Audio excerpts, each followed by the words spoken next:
चिरांनि आमिनफारा मुन्दाबस्ति गामि आफादा बिटिआर सोरखारनो साबायखर बावनाय हाबाफारि खुंफुंदों। चिरां जिल्लानि आस्राबारि बिसिडिसिनि सिङाव थानाय आमिनफारा मुन्दाबस्ति गामिया गोलाव समनिफ्रायनो गावनि हा नामजारिनिफ्राय गोजानाव थानो गोनां जादोंमोन।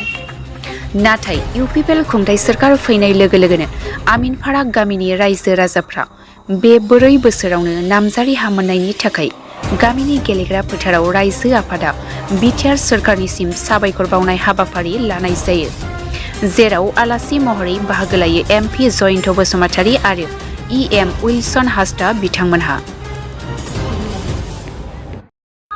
মানে ভাল লাগিছে আজি এখন গাঁৱত আহি এখন গাঁও অঞ্চলৰ ৰাইজে এটা ধন্যবাদ দিয়া কাৰ্যসূচী বিটিআৰ চৰকাৰ তথা প্ৰমোদ বড়ো চৰকাৰক তেখেতসকলে ৰাখিছিল, আহ্বান তেখেতসকলে অৰ্গেনাইজ কৰিছিল এটা থেংকছ গিভিং চেৰেমনি। আৰু সেইটোৰ কাৰণটো ৰিজনটো হ'ল যে বিটিচি ইলেকশ্যনৰ আগত কেম্পেইনৰ সময়ত বহুত ৰাজনৈতিক দল বহুত লিডাৰবিলাকে আহি তেখেতসকলক কৈছিল যে ইউপিপিএল দল চৰকাৰত আহিলে তোমালোকক ইয়াৰ পৰা খেদোৱা হ'ব, তোমালোকৰ মাটি পাট্টাৰ কোনো অধিকাৰ নাথাকিব। তো এনেকুৱা এটা ভয় সোমাই দিছিল আৰু সেইকাৰণে চবেই প্ৰায় বিপিএফক ভোট কৰিছিল। কিন্তু বিপিএফে যোৱা 17 বছৰত ইহঁতৰ কাৰণে একো কৰি নিদিলে। তো এতিয়া ইউপিপিএলৰ এগেইনষ্টত ভোট কৰাৰ পাছতো এতিয়া দেখা গ'ল যে তেখেতসকলে যোৱা 4 অক্টোবৰত এই অঞ্চলৰ যিবিলাক মাটি পট্টা নাছিল তেখেতসকলে মাটি পট্টাটো পাই গ'ল। তো সেইটো পাই তেখেতসকলে বহুত আচৰিত হ'ল যে আমাক তো এটা নেগেটিভ বিষয় সোমাই দিয়া হৈছিল ইউপিপিএলৰ এগেইনষ্টত বা ইউপিপিএল চৰকাৰৰ এগেইনষ্টত। কিন্তু এই চৰকাৰটোতো দেখোন উল্টাহে কাম কৰিলে, আমাক সহায়হে কৰিলে, আমি এনেই বিৰোধ কৰিছোঁ। আৰু সেইকাৰণে তেখেতসকলে দুখ প্ৰকাশ কৰিছে যে আমাৰ লিডাৰবিলাকে আমাক ভুল পথে পৰিচালিত কৰিছিল, ভুল বুজাইছিল, বিপিএফ দলে আমাক ভুল বুজাইছিল, ভয় খুৱাইছিল, শংকাত এটা আছিলোঁ। কিন্তু এতিয়াতো এই দলটো এই চৰকাৰটোতো সঁচাকৈ ৰাইজৰ দল, সকলৰ কথা চিন্তা কৰে। আৰু সেইকাৰণে তেখেতসকলে নিজেই ক'লে যে আমি এটা ধন্যবাদ দিয়া কাৰ্যসূচী ৰাখিম, থেংকছ গিভিং প্ৰগ্ৰাম ৰাখিম, আৰু য'ত আমি চিফ ছাৰ প্ৰমোদ বড়ো ছাৰক আমি ধন্যবাদ দিম, বিটিআৰ চৰকাৰক ধন্যবাদ দিম। তো সেই প্ৰগ্ৰামতে আজি আহিছোঁ আৰু বহুত ধুনীয়া তেখেতসকলে অৰ্গেনাইজ কৰিছে, বহুত ধন্যবাদ তেখেতসকলে জ্ঞাপন কৰিছে, সেইটোৱে ভাল লাগিল।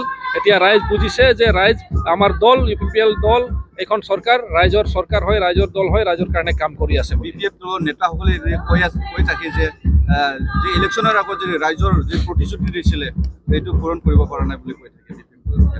এতিয়া কোনটো পূৰণ কৰা নাই তেখেতসকলে আমাক দাঙি ধৰক, ডিবেটত আহক, অপেন ডিবেটৰ কাৰণে আমি ৰেডি আছোঁ যে কোনটো আমি কৈছোঁ আৰু কোনটো আমি পূৰা কৰা নাই।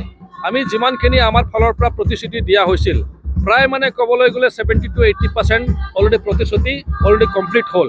এতিয়া বাকী যি পাৰ্চেণ্টেজ বাকী আছে, আমাৰ চৰকাৰ এতিয়াও 1 বছৰ আছে, আমি বিশ্বাস কৰোঁ যে আমি 100% প্ৰতিশ্ৰুতি আমি কমপ্লিট কৰিম। এইটোত কোনেও সন্দেহ ৰাখিব নালাগে। প্ৰমোদ বড়ো হাতক বিটিচি বাছা বুলি কৈ থাকে হাগ্ৰামা মহিলাৰে, কি ক'ব? এইটো তেখেতসকলে ভয় কৰি আছে, চিফ ছাৰক প্ৰমোদ বড়ো ছাৰক ভয় কৰি আছে। তো এতিয়া ৰাইজৰ মাজত কি ধৰণে এপ্ৰ'চ কৰিব, কি ধৰণে ৰাইজৰ মাইণ্ডটো অকণমান ব্যতিগ্ৰস্ত কৰিব, মাইণ্ডটো ডাইভাৰ্ট কৰিব, সেইটো তেখেতে এটা চেষ্টা কৰি আছে। কাৰণ তেখেতে নিজেই এতিয়া হতগ্ৰস্ত হৈ গৈছে, মানসিকভাৱে ভাঙি পৰিছে। কাৰণ তেখেতৰ যিটো ৰাইট হেণ্ড লেফ্ট হেণ্ড ভাগা লিডাৰ চব তাক এৰি গ'ল। এতিয়া কোনোবা বিজেপি জইন কৰিল, কোনোবা ইউপিপিএল জইন কৰিল, MCLA বিলাকেও তাক এৰি আহি আছে, কোনোবা বিজেপি জইন কৰিল, কোনোবা ইউপিপিএল জইন কৰিল। এতিয়া আৰু খবৰ পাই আছোঁ তাৰ বহুত হেভি লিডাৰ অলৰেডি তাৰ কাৰণে প্ৰচাৰত ওলোৱা নাই, বিপিএফৰ কাৰণে প্ৰচাৰত ওলোৱা নাই। অলৰেডি কোনোবা এজন আমাৰ হয়তো বিজেপি ইউপিপিএলৰ লগত হয়তো জড়িত হ'বলৈ গৈ আছে। তো এই কাৰণে তেখেতে অলৰেডি মানসিকভাৱে ভীতিগ্ৰস্ত হৈ গৈছে, ভাঙি পৰিছে। কি ক'ম নক'ম এনেকা আবল তাবল তেখেতে কৈ দিয়ে। আৰু এইটো হ'ল তেখেতৰ ব্যক্তিগত শ্লোগান, আৰু এতিয়া সেইটো আমাৰ বিপিএফৰ শ্লোগানো নহয় ক'ব লাগিব, কাৰণ তেখেতে হয়তো সাংগঠনিকভাৱে সিদ্ধান্তও লোৱা নাই। এইটো তেখেতৰ ব্যক্তিগত শ্লোগান হয়। আৰু ক'ব লাগিব যে এতিয়া ৰাইজে কৈ আছে যে প্ৰমোদ বড়ো জিন্দাবাদ, প্ৰমোদ বড়ো লং লিভহে কৈ আছে, প্ৰমোদ বড়ো হাটাও কোৱা নাই, প্ৰমোদ বড়ো কামবেকহে কৈ আছে। আৰু সেইকাৰণে প্ৰমোদ বড়ো জিন্দাবাদহে কৈ আছে। এইটো হৈছে ৰাইজৰ শ্লোগান, সেইটো হৈছে আমাৰ হাগ্ৰামা মহিলাৰ শ্লোগান। এইটোৱেই কথা। উপনিৰ্বাচনত কেনেকুৱা ভোট পাব ৰাইজৰ?